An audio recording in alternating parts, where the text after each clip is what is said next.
Congratulations and welcome to Flo Balogun. This is, I think, a coup. I think that this is a wonderful bit of news that a young, talented goal scorer who is scoring consistently and plays a position of need when it comes to the national team has, like others, once again, chosen the U.S. men's national team to play for when he could have played for multiple others, including England. So, you know, this happened, and is it necessarily a surprise? I don't necessarily think so, and maybe we've become accustomed to seeing players choose the United States to play for. So immediately this comes out, Mosse, and I sent out a tweet at the moment saying this is yet another feather in Greg Berhalter's cap. People did not enjoy that, as is often the case when I hit send on a tweet.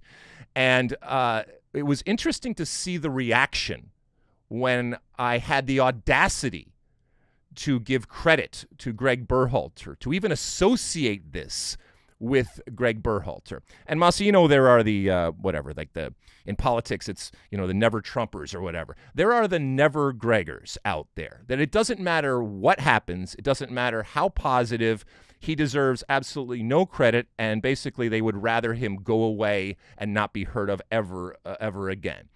You know, when I say that this is a feather in Greg Berhalter's cap, it's because of all the work that he has done, in particular in terms of the recruiting process of dual nationals and all the success that he has had. And it's absolutely alongside people like Ernie Stewart and people like Brian McBride. And this has happened on Anthony Hudson's watch as an interim coach. Does he get credit for it? Absolutely. But ultimately, this team that has been fostered over the last cycle is what is appealing to these players. And yes, it's the country, but insinuating that Greg Berhalter had something to do with this in terms of all the work that has gone before, that evidently is a bridge too far for many folks out there. Mosse, thoughts on Balogun deciding to play for the U.S.? Well, specifically on Balogun, I'm not sure how much groundwork was laid under Greg Berhalter. It could be that he was unconvinced by his conversations with Berhalter, which is why he hadn't committed to the U.S. yet, and his head was only turned in the last few months after speaking to people other than Greg Berhalter. I don't know that, but it is a possibility. So whoever you want to give the credit to, it's absolutely massive. He's a very talented player in a position of need. Center forward in one fell swoop went from being a weak link to the position that now boasts the U.S. player with arguably the highest ceiling. If I was to look into a crystal ball and tell you that over the next 3 or 4 years, some U.S. international was going to blossom into one of the elite players in the world at his position, and you had to guess which one, I think a lot of people would guess Balogun. Yeah, I mean, so first off, relative to the Berhalter situation, you could also probably make an argument that, you know, again, there is a mercenary element to this in that Balogun looked at his choices, and certainly when it comes to England, they have depth and talent, and recognized that, you know, this is something that I want to play for a national team, and I want to go to a World Cup. And we've just talked about 2026 and how important it's going to be. And he looked at and read the tea leaves and said, this is my best opportunity. And that's nothing against him. But by the way, this has happened with other players. And as I said before, if that's your initial way of thinking, great. But at some point, I think you have to want to play for this team. And so that's where it gets into, you know, what has been created and the environment that has been created. And look, as I said, Anthony Hudson has taken that environment and continued it on in the absence of Greg Berhalter. Greg Berhalter certainly had plenty of other folks out there. Now, when this happened, I also talked about how this is a player that has done nothing yet for the U.S. men's national team yet. And it remains to be seen if he ever will.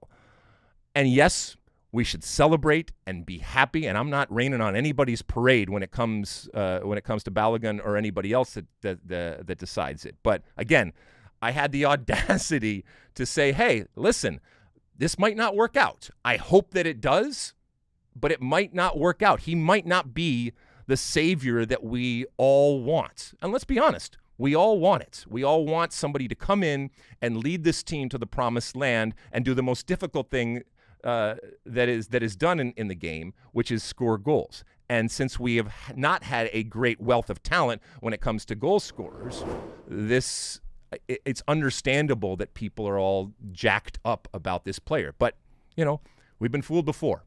Yeah, the choice was basically to compete with Harry Kane, Victor Osimhen, or Haji Wright. So I think the young man chose wisely.